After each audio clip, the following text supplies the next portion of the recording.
Chapitre 7. À mon retour, je trouvais cette lettre de mon père. « Mon cher Victor, tu as sans doute attendu avec impatience une lettre qui fixerait la date de ton retour parmi nous, et je pensais tout d'abord ne t'écrire que quelques lignes, en mentionnant uniquement le jour où nous t'attendons. Mais ce serait là un service cruel que je ne peux pas te rendre. Quelle sera ta surprise, mon fils, au moment où tu t'attends à un accueil heureux et agréable, de ne recevoir au contraire que des nouvelles tristes et douloureuses. Comment, Victor, te parler de notre malheur ? L'absence ne peut pas t'avoir rendu insensible à nos joies et à nos chagrins, et comment infliger cette peine à un fils si longtemps séparé de nous ? Je désire te préparer à cette triste nouvelle, mais je sais que c'est impossible. Je vois déjà tes yeux parcourir la page à la recherche des mots qui t'apprendront l'horrible nouvelle. William est mort. Ce doux enfant dont les sourires réjouissaient et réchauffaient le cœur, qui était si gentil, si gai. Victor, il a été assassiné. Jeudi dernier, le 7 mai, ma nièce, tes deux frères et moi-même, nous étions partis nous promener à plein palais. La soirée était chaude et sereine et nous avons prolongé notre promenade plus tard que d'ordinaire. Il faisait déjà obscur quand nous avons décidé de rentrer et c'est à ce moment-là que nous avons découvert que William et Ernest, partis en avant, ne nous avaient pas rejoints. En attendant leur retour, nous nous sommes assis sur un banc. Bientôt, Ernest apparut et nous demanda si nous avions vu son frère. Il dit qu'ils avaient joué ensemble, que William s'était éloigné pour se cacher, qu'il l'avait cherché en vain et qu'il avait attendu un long temps avant de revenir sur ses pas. Ces propos nous secouèrent fortement et nous continuâmes à chercher jusqu'à la tombée de la nuit. Elisabeth avança qu'il était peut-être rentré à la maison, mais il n'y était pas. Nous sommes retournés, munis de torches. Je ne pouvais pas me calmer, sachant que mon petit garçon était perdu et qu'il était exposé à l'humidité et à la fraîcheur de la nuit. Elisabeth aussi était fort anxieuse. Vers 5 heures du matin, j'ai découvert mon fils. Le soir précédent, il était svelte et en bonne santé. À présent, je le voyais étendu sur l'herbe, livide et sans vie. Sur son cou figuraient encore les traces de doigts du meurtrier. Il fut conduit à la maison. L'angoisse qui se lisait sur mon visage ne trompa pas Elisabeth. Elle voulut absolument voir le corps. Tout d'abord, je tentai de l'en empêcher, mais devant ses insistances, je la fis entrer dans la pièce où gisait mon fils. Elle examina son cou, et joignant les mains, elle s'écria « Mon Dieu, j'ai assassiné mon enfant chéri !» Elle s'évanouit et ne reprit connaissance qu'à grand-peine. Quand elle reprit ses esprits, ce fut uniquement pour pleurer et gémir. Elle me raconta que, le soir même, William l'avait suppliée de lui laisser porter une précieuse miniature qu'elle avait reçue de sa mère. La miniature avait disparu. Et sans aucun doute, elle avait été le mobile du meurtre. Jusqu'à ce jour, nous n'avons trouvé aucune trace de l'assassin. Mais nous persistons dans nos recherches. Mais rien ne me rendra mon William adoré. Reviens, mon cher Victor. Toi seul peux consoler Elisabeth. Elle se lamente sans cesse et s'accuse injustement d'être la cause de ce crime. Ses plaintes brisent mon âme. Nous sommes tous malheureux, mais n'est-ce pas une raison de plus, mon fils, de venir nous consoler ? Ta chère mère, hélas, Victor, je le dis à présent, il faut remercier Dieu qu'elle ne soit plus en vie pour supporter ce drame cruel et affreux, la mort du plus jeune de ses enfants chéris. Reviens, Victor. Non pas avec des pensées vengeresses contre l'assassin, mais avec des sentiments de paix et de douceur qui, loin de les envenimer, cicatriseront les blessures de notre esprit. Entre dans la maison du deuil, mon ami, mais avec bonté et affection pour tous ceux qui t'aiment, sans haine pour tes ennemis. Ton père affectionné et affligé, Alphonse Frankenstein, Genève, 12 mai 1700 et quelques. Clerval, qui me dévisageait pendant que je lisais la lettre, fut surpris de constater le désespoir qui se lisait sur mon visage alors que j'avais exprimé ma joie en recevant des nouvelles de mes amis. Je jetai la lettre sur la table et me cachai la tête entre les mains. « Mon cher Frankenstein » s'écria Henri quand il vit que je pleurais avec amertume. « Tu es toujours aussi malheureux ? Cher ami, qu'est-ce qui s'est passé ?» Je lui fis prendre la lettre, tandis que je marchais dans la pièce avec une extrême agitation. Les larmes jaillirent des yeux de Clerval quand il apprit la cause de ma misère. « Je ne puis t'offrir aucune consolation, dit-il. Cette catastrophe est irréparable. Qu'as-tu l'intention de faire ? Partir immédiatement pour Genève. Accompagne-moi, Henri, et commande les chevaux. » Alors que nous partions, Clerval voulut formuler quelques mots de consolation, mais il ne put exprimer que sa profonde sympathie. « Pauvre William, dit-il, le cher enfant, il repose maintenant auprès de sa mère. Celui qui l'a vu si joyeux, si jeune, si beau, doit pleurer ce drame effroyable. Mourir si misérablement, sentir l'étreinte d'un criminel. Comment un criminel peut-il annihiler une innocence aussi radieuse ? Pauvre petit gars, nous n'avons qu'une consolation. Ses amis pleurent et gémissent. Lui, il repose en paix. L'agonie a pris fin. Ses souffrances ont disparu pour toujours. La terre est son refuge, mais il ne souffre plus. Il ne peut plus être un sujet de pitié. Nous devons réserver ce sentiment pour ceux qui lui survivent. Ce furent les paroles de Clerval alors que nous avancions dans les rues. Elles s'imprimèrent dans mon cerveau et je devais m'en souvenir dans ma solitude. Mais pour l'heure, les chevaux venaient d'arriver, je montai dans un cabriolet et dis adieu à mon ami. Mon voyage fut affreusement triste. Tout d'abord, j'avais voulu aller vite car j'avais hâte d'apporter mon réconfort et ma sympathie à ma famille endeuillée. Mais au fur et à mesure que je m'approchais de ma ville natale, je ralentis ma course. J'éprouvais les pires peines à maîtriser la multitude des sensations qui m'agitaient. J'évoquais les décors familiers que, depuis près de 6 ans, je n'avais plus revus. Comme tout s'était transformé dans l'intervalle, un événement dramatique s'était produit, mais des milliers de petits faits avaient dû également, par à-coups, transformer les choses et prendre un caractère décisif. La peur me torturait. Je craignais d'avancer, je redoutais 1000 contrariétés inconnues, indéfinissables, qui me faisaient trembler. Je restai 2 jours à Lausanne, dans ce pénible état d'esprit. Je contemplais le lac, ses eaux étaient calmes. Tout alentour était tranquille, et les montagnes couvertes de neige, ces palais de la nature, n'avaient pas changé. Par degrés, le calme et la quiétude des paysages me réconfortèrent, et je poursuivis mon voyage en direction de Genève. La route emprunte le contour du lac, lequel se rétrécit aux approches de Genève. Je distinguais avec plus de netteté les flancs noirs du Jura et le radieux sommet du Mont Blanc. Je pleurais comme un gosse. Chère montagne, mon lac merveilleux, comment accueillez-vous votre voyageur ? Vos sommets sont clairs, le ciel et le lac sont bleus et sereins. Est-ce un présage de paix ou un défi à mon malheur ? Je crains, mon ami, que vous ne vous ennuyiez à l'exposé de ces circonstances préliminaires, mais ce furent là des jours de bonheur relatif et je les évoque avec plaisir. Mon pays tant aimé. Qui mieux qu'un autochtone peut apprécier avec enchantement ces cours d'eau, ces montagnes et par-dessus tout ce lac splendide. Cependant, comme je me rapprochais de chez moi, le chagrin et la peur refirent surface. La nuit tout autour commençait à tomber, et quand je ne pus distinguer qu'avec peine les sombres montagnes, je me sentis plus déprimé encore. Le paysage m'apparaissait comme une vaste et obscure scène maléfique, et je prévoyais sourdement que j'étais condamné à devenir la plus misérable des créatures. Hélas, ce pressentiment n'allait être infirmé que sur un seul point. Dans tout le malheur que j'avais imaginé et redouté, je n'avais conçu que la 100e partie des tourments que j'aurais à subir. L'obscurité était totale lorsque j'arrivais dans les environs de Genève. Les portes de la ville étaient déjà fermées et je fus obligé de passer la nuit à Sécheron, un village situé à une demi-lieue de Genève. Le ciel était serein et comme je me sentais incapable de prendre du repos, je décidai de me rendre à l'endroit où mon pauvre William avait été assassiné. Ne pouvant pas passer par la ville, je fis le tour du lac en bateau pour atteindre Plainpalais. Durant ce bref voyage, je vis des éclairs dessinés sur le sommet du Mont Blanc d'extraordinaires figures. L'orage parut venir à grande vitesse. En arrivant, je me mis à gravir la colline afin d'en observer l'évolution. Oui, il avançait. Les cieux s'étaient obscurcis et je sentais la pluie qui commençait déjà à tomber à grosses gouttes et à augmenter de violence. Je quittai les parages et me remis à marcher, malgré l'obscurité, malgré l'orage qui se développait à chaque instant et le tonnerre qui grondait avec un bruit terrifiant au-dessus de ma tête. Ces échos se répercutaient du côté de Salève, du Jura et des Alpes savoyardes. Des éclairs énormes m'aveuglaient, illuminaient le lac et le faisaient ressembler à une vaste nappe de feu. Puis, un instant, tout fut plongé dans les ténèbres, jusqu'à ce que mes yeux ne fussent plus éblouis.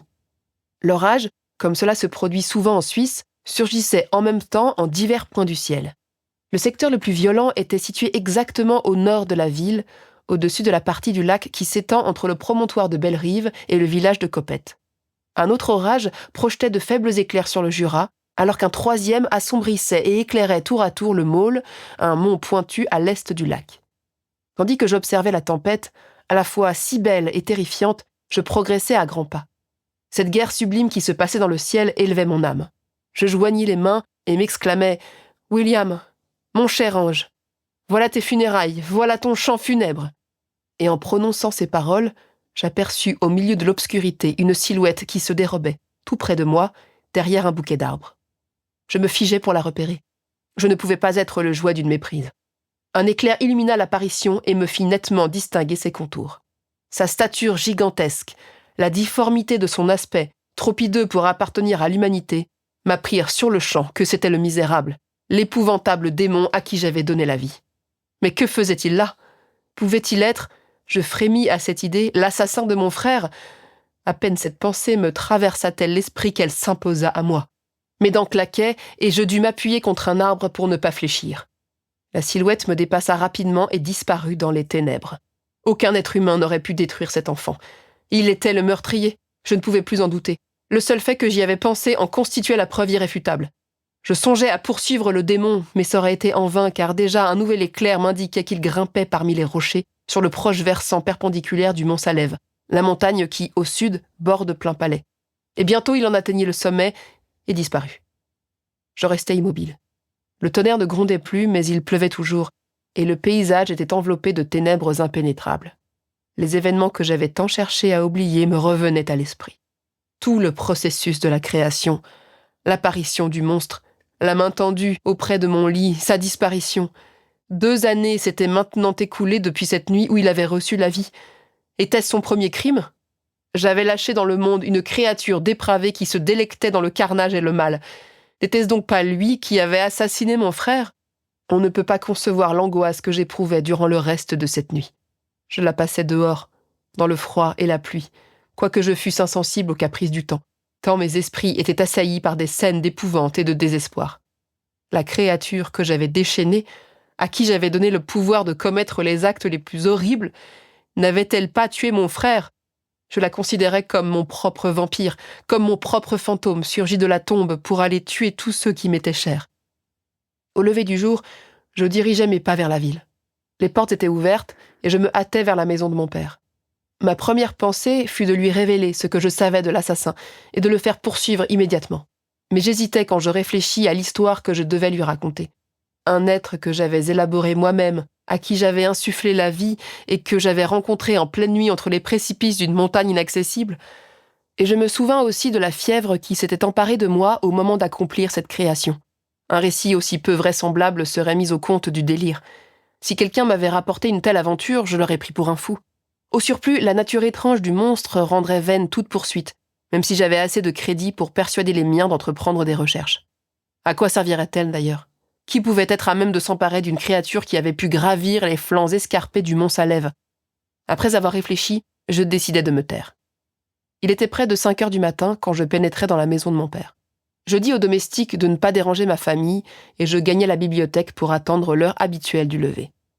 6 années s'étaient écoulées comme un rêve, mais en laissant une trace indélébile. Et j'étais assis à la même place, la même où j'avais embrassé mon père avant mon départ pour Ingolstadt. Cher et vénéré père, il était toujours là. Je contemplais le portrait de ma mère au-dessus de la cheminée. C'était un sujet historique, peint selon le désir de mon père. Elle représentait Caroline Beaufort, dans l'agonie du désespoir, en pleurs devant le cercueil de son père décédé. Elle portait des vêtements de campagne, ses joues étaient pâles, mais elle était si digne, si belle, qu'il n'était pas possible d'éprouver de la pitié. Une miniature de William était accrochée au tableau, et en la découvrant, je fondis en larmes. J'étais ainsi absorbée quand Ernest entra. Il m'avait entendu arriver et s'était dépêché pour m'accueillir. La joie qu'il avait de me revoir était mêlée de tristesse. « Sois le bienvenu, mon cher Victor, dit-il. Ah, comme j'aurais aimé que tu fusses là 3 mois plus tôt. Nous étions alors si joyeux et si heureux. Tu viens à présent partager avec nous une douleur que rien ne peut alléger. Mais ta présence, je l'espère, réconfortera notre père qui semble accablé par le chagrin. Tu persuaderas peut-être la pauvre Élisabeth de cesser ses vaines et pénibles accusations. Pauvre William, nous l'aimions, nous étions fiers de lui. » Les yeux de mon frère étaient remplis de larmes. Un profond désespoir m'envahit. Jusque-là, je n'avais fait qu'imaginer la tristesse de mon foyer désolé. La réalité s'imposait à moi comme une catastrophe plus terrible encore. J'essayais de calmer Ernest. Je lui demandais des précisions concernant mon père et celle que j'appelais ma cousine. Elle, plus que tout autre, me dit Ernest, a besoin de réconfort. Elle s'accuse sans cesse d'être la responsable de la mort de notre frère, et cela la rend très malheureuse. Mais depuis qu'on a retrouvé le meurtrier... On a retrouvé le meurtrier? Mon Dieu, mais comment est-ce possible? Comment a-t-on pu le poursuivre? C'est inconcevable. Autant essayer de saisir le vent ou de retenir un torrent de montagne avec un fétu de paille. Je l'ai vu, moi, cette nuit. Il était libre. Je ne sais pas ce que tu veux dire, me répondit mon frère avec un accent de surprise, mais à nos yeux, cette découverte n'a fait que s'ajouter à notre misère. Tout d'abord, personne ne voulait y croire, et même Élisabeth, malgré toute l'évidence, n'est pas convaincue. Et de fait, qui pourrait réellement croire que Justine Moritz, qui a toujours été si aimable et si attachée à notre famille, aurait été tout à coup capable de commettre un crime aussi abominable? Justine Moritz? Pauvre fille, elle a donc été accusée? Mais ce n'est pas vrai, tout le monde sait cela. Personne n'y croit, n'est-ce pas, Ernest? D'abord non, effectivement, mais certaines circonstances nous ont obligés à y croire. Son comportement a été si étrange qu'il a mis en lumière la réalité des faits. Je crains qu'on ne puisse plus en douter. On la juge aujourd'hui même, tu pourras t'en faire une opinion. Ernest me raconta que le matin où on avait découvert le meurtre du pauvre William, Justine était tombée malade et qu'elle avait gardé le lit durant plusieurs jours. Pendant ce temps, une des domestiques avait par hasard examiné les vêtements qu'elle portait la nuit du meurtre et, dans une des poches, elle avait découvert la miniature représentant la mère d'Élisabeth. Cette miniature qu'on avait tenue pour le mobile du crime. La servante l'avait montrée à une de ses collègues, laquelle, sans en toucher un mot à la famille, l'avait apportée à un magistrat. C'était sur cette base que Justine avait été appréhendée. Lorsqu'on l'avait accusée du meurtre, Justine s'était sentie si émue qu'on avait confirmé les soupçons qui pesaient sur elle. Ce récit était bizarre, mais il ne m'avait pas convaincue. Aussi je répliquai avec énergie « Mais tu te trompes, moi je connais l'assassin. Justine, la pauvre, l'excellente Justine est innocente. » À cet instant, mon père fit son apparition. Je vis le désespoir profondément tracé sur son visage, mais il s'efforça de m'accueillir avec chaleur. Après que nous eûmes échangé nos tristes salutations, il voulut manifestement parler d'autre chose que de notre malheur. Mais déjà, Ernest s'était exclamé « Mon Dieu, papa, Victor prétend qu'il connaît l'assassin du pauvre William. » « Nous le savons aussi, malheureusement, » répondit mon père. « Et j'aurais préféré ne jamais le savoir plutôt que de découvrir tant de dépravation et d'ingratitude chez une personne que j'estimais au plus haut point. Mon cher papa, tu te trompes. Justine est innocente. Si c'est le cas, Dieu veillera à ce qu'elle ne souffre pas comme une coupable. On la juge aujourd'hui, et j'espère de tout mon cœur qu'elle sera acquittée. » Ces propos me calmèrent. J'étais fermement convaincue que Justine, comme du reste tout être humain, était innocente de ce meurtre. Je n'avais donc pas peur qu'on produise contre elle une preuve formelle, assez flagrante pour la condamner. Mais mon histoire n'était pas de celle qu'on pouvait raconter publiquement. L'incroyable horreur qu'elle refermait semblerait absurde pour le commun des mortels. Et d'ailleurs, existait-il, à part moi, le Créateur, quelqu'un qui pourrait croire, à moins de ne l'avoir vu, à la réalité de ce monument vivant de présomption et d'ignorance crasse que j'avais libéré sur le monde? Nous fûmes bientôt rejoints par Élisabeth. Elle avait fortement changé depuis la dernière fois que je l'avais vue.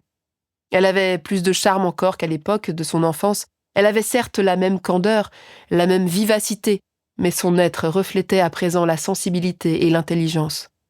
Elle m'accueillit avec la plus grande affection. « Ta venue, mon cher cousin, dit-elle, me remplit d'espoir.